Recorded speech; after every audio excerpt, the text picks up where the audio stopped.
Bullseye Glass Company was started in 1974 by 3 glass artists, so the connection with the artist and the factory is a natural one. At Bullseye, it's driven us to produce products specifically for the artists. Glasses with lessened technical limitations, new colors, new textures, to make lines that could be used to develop realistic paintings within a sheet of glass, to produce frits that would melt down easily and blend and act like watercolors, produce irid glasses and dichroic glasses that could be picked up and worked in the hot glory hole.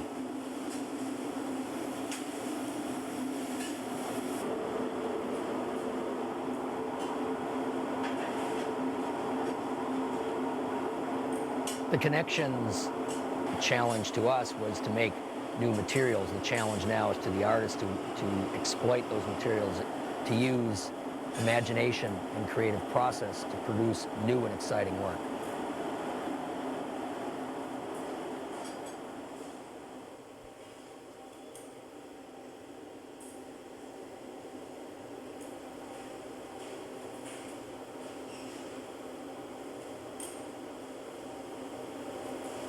I'm using this as a very aggressive, expressive, poetic means.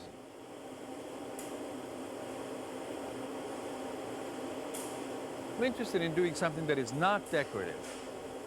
I think glass is a very pictorial material. I don't care if my pieces come out ugly or beautiful. I care that they have some meaning. I wanted to stay raw, like a sheet, so that it's like a drawing. It's like I ripped out a piece of paper and I did the drawing and I say, that's what I want, you know, so that people don't feel that this is cute.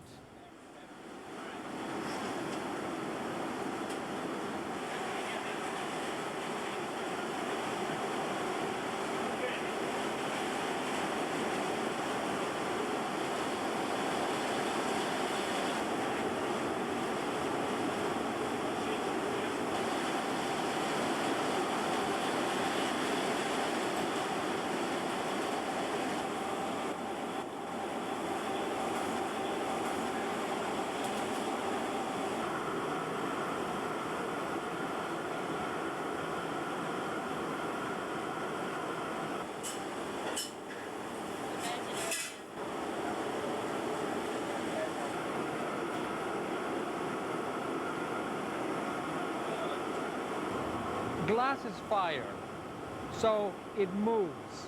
A line can be soft and melt into the piece. Dots can be soft and melt or can be hard. Millions of little effects can be reached when the glass is molten. And that's what's so exciting about it.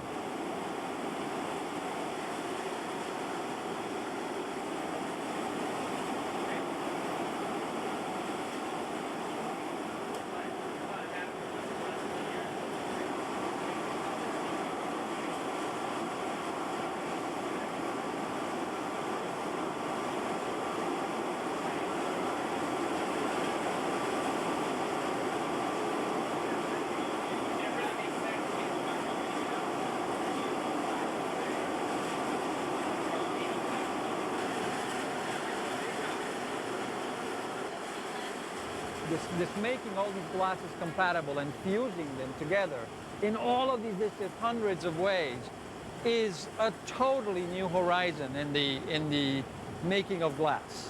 You know, totally new horizon, because all of a sudden you can bring everything that is painting into glass, make it work, and add light.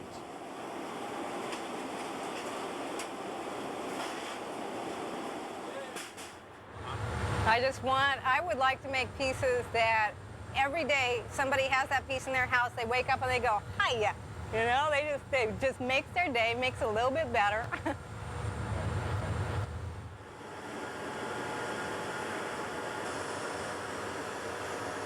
I've always been in the position of having to have a gaffer, of having somebody else do the work.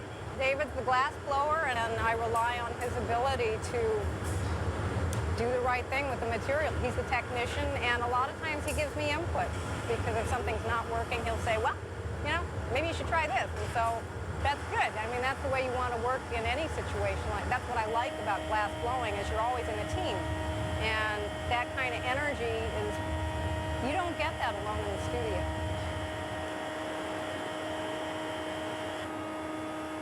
I rely on my intuition to make aesthetic decisions moment to moment. I mean, the way I draw on the plate and everything, that's the way I work.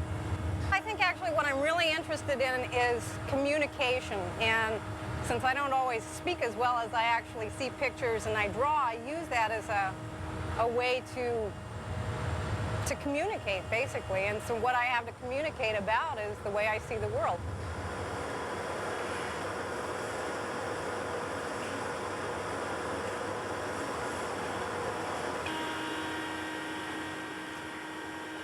You know, I have a real appreciation for spiritual and cultural things. And I think, you know, that's the other thing that's really tied into my work is, it may not look spiritual, but to me it's highly connected to something in my heart.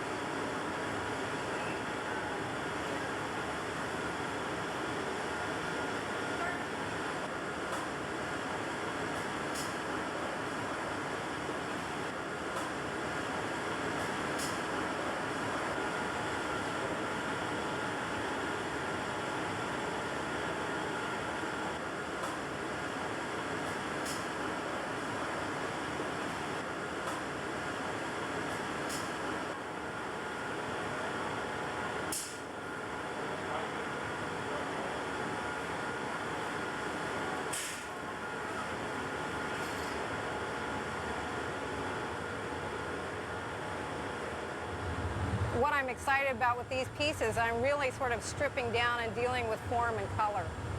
I guess you become more minimal, but by being more minimal, you give more information. I want the color to make it feel like it's flowing. And I guess in my interest in working with a figure or with animals, you want it to have a life. I really believe that certain people use certain materials. That's true, and glass people are certain kind of peoples in their way of thinking and in their way of acting. They are not very uncomplicated, but they are special.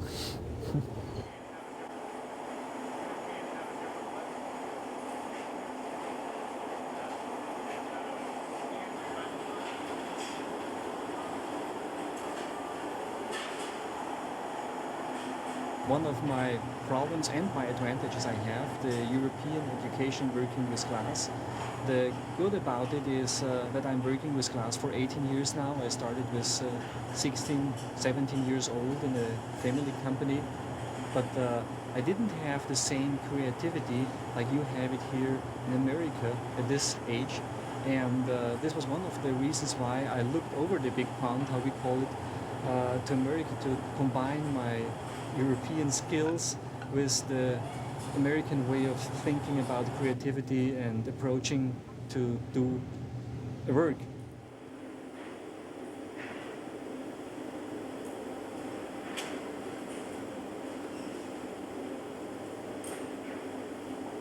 I see a big difference between glass blowing, for example, and kiln forming. Glass blowing is a very spontaneous way of working with glass. Kiln form piece is a kind of a process. It's kind of something has to develop itself.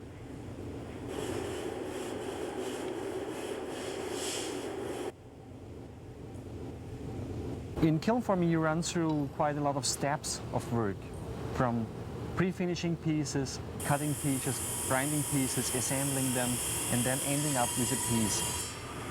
It is still very new kiln formed glass, and it will take a little bit time that people know what it is.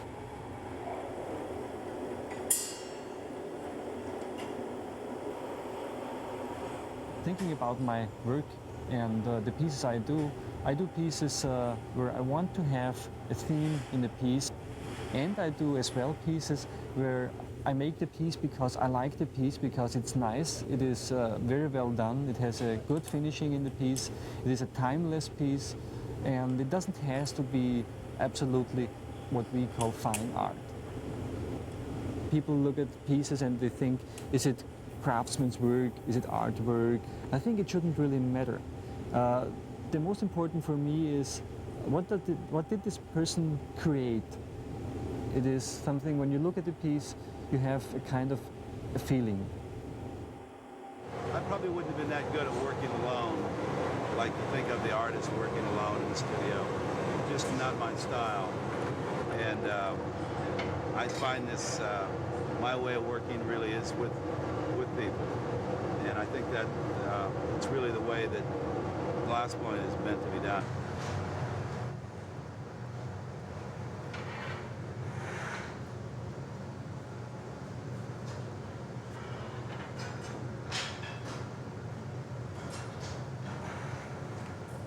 When I saw a sample of this erbium glass, right away I thought it'd be great to make something out of it. And I thought the idea of an erbium chandelier would be really interesting to see how the light would affect this color in a chandelier. It's funny how I got hooked on these chandeliers. I had been thinking about doing chandeliers for a while, although the idea of doing a chandelier just as a light source didn't interest me. But if it could be more sculptural, it would. In my mind, there's been very little in the line of chandeliers that have been very successful for the last 50 years. It's such a great art form, in different centuries. I mean, imagine a Venetian palazzo without a Venetian chandelier. I mean, it's an integral part of the architecture.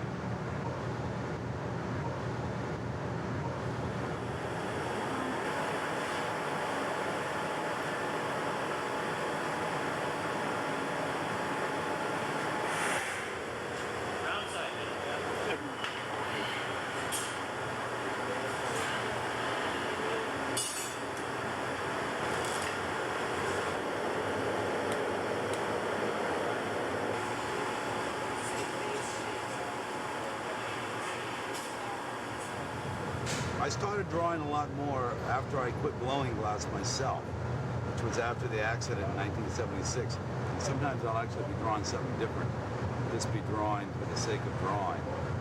But it usually kind of relates to what they're doing in some way.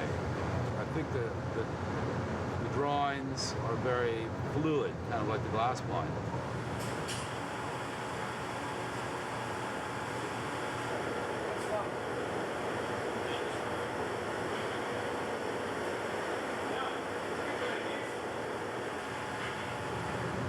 It seems to me like not enough people have worked with the concept of chandeliers in this century. And so it's a challenge to try to develop some forms that might work in space in such a way to enhance the architecture. What I like to think I specialize in, or what I like to do most, is incorporate flame-worked imagery and sculpted components with my furnace work.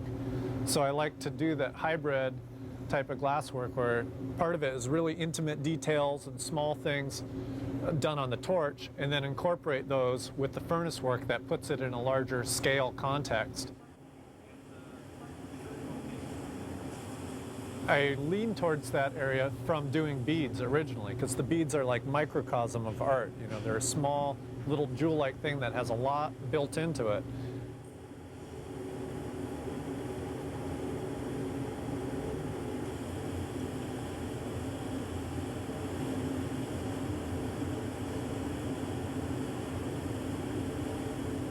My pieces originate from a lot of different sources. I've got a swamp out in the back of my house studio, and when I get blocks I go out there and I listen to the dragonflies and watch the critters, and get inspiration from that.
You know, you see work in a gallery and it's all shiny and nice and pretty and everything, but that's only one small segment of that piece's life. Glass is sometimes much more beautiful when it's hot and moving and molten than it is when it's kind of frozen there in time. There's this whole history behind its creation that is magical.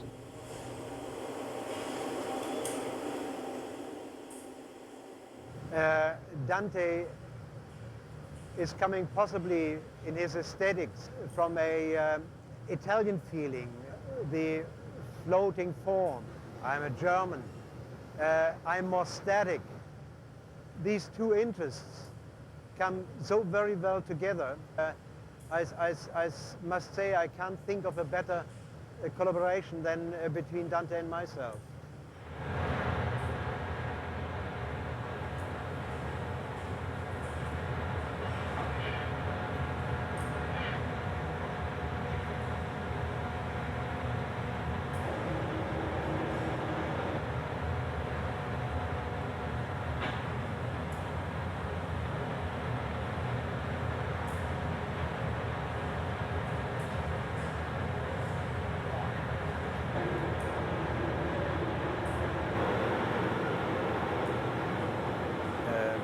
This is the very first time that I worked with someone together who is an artist in his own right and started a collaboration on a substantial body of work.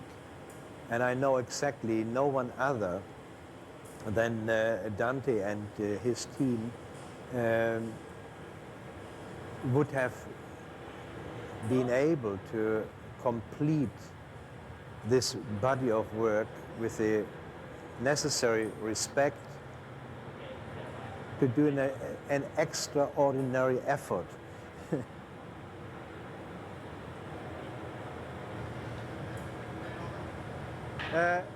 Color always has been my main concern.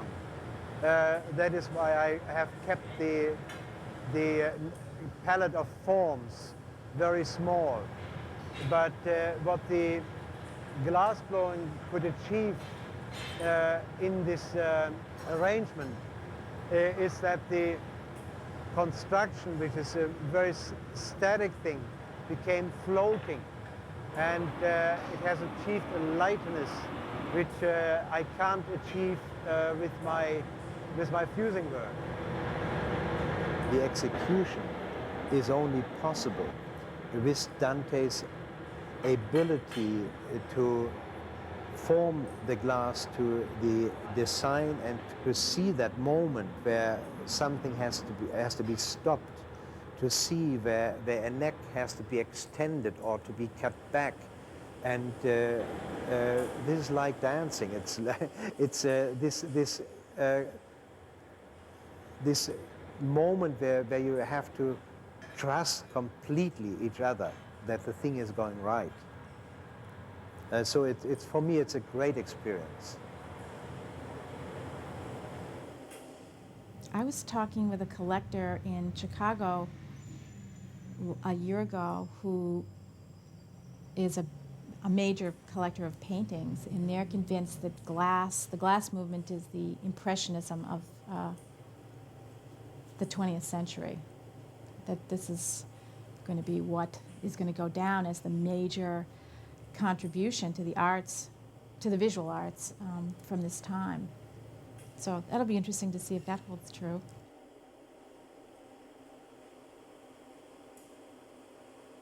One of the things that I like about working with the human body and the face is that it's a timeless image. Even like tiny babies recognize faces. It's the first thing they recognize.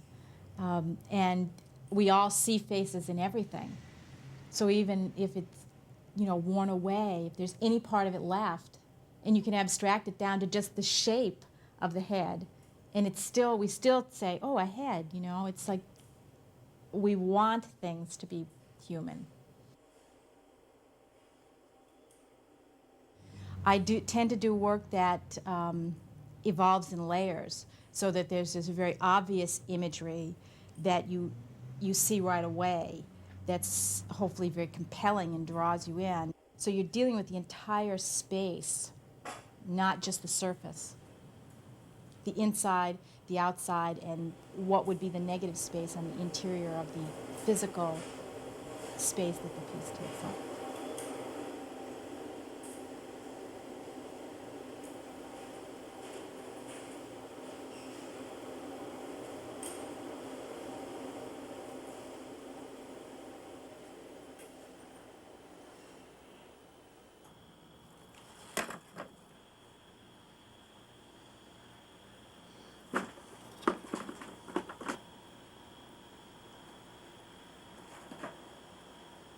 Well, the interesting thing about glass is it's such a permanent material that it is possible that it could be dug up 10,000 years from now and would be intact.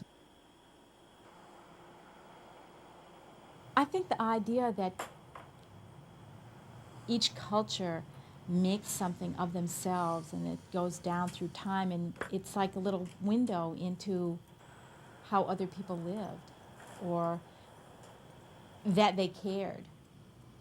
That's part of what the creative process is someone would bother to do this, to communicate the nuances of life through something as, seemingly odd as sitting around and carving these little heads or, going to the effort of making things out of glass or any other material. I try to learn something more day after day. I think it's a very important say, I don't know. But I try, I want to learn, I want to know, I want to do it. How? I don't know, I try.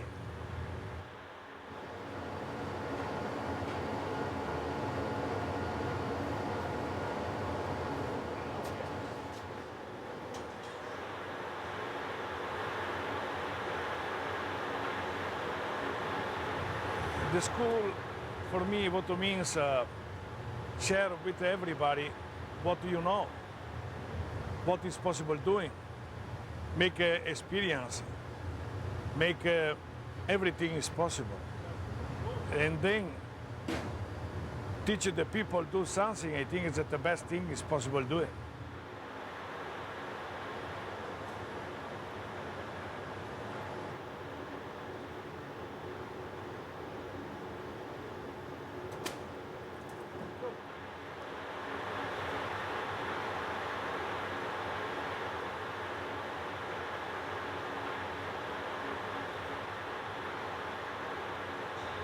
The school is absolutely the most important thing is possible in every moment of the life. The school is everything.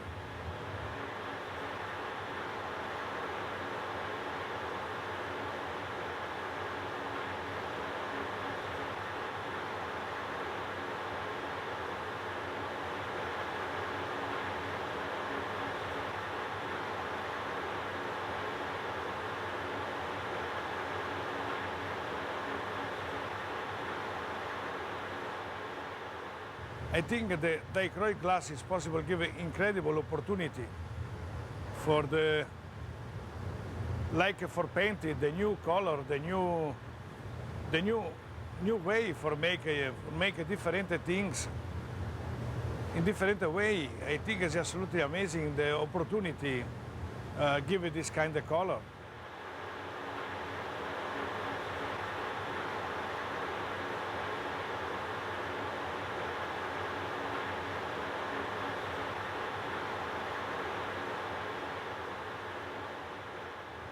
I love a fish, and then I try to give it the shape of the fish because I like a fish. At the same time, I like a lot the woman, and then I give it the sensual shape, something like this.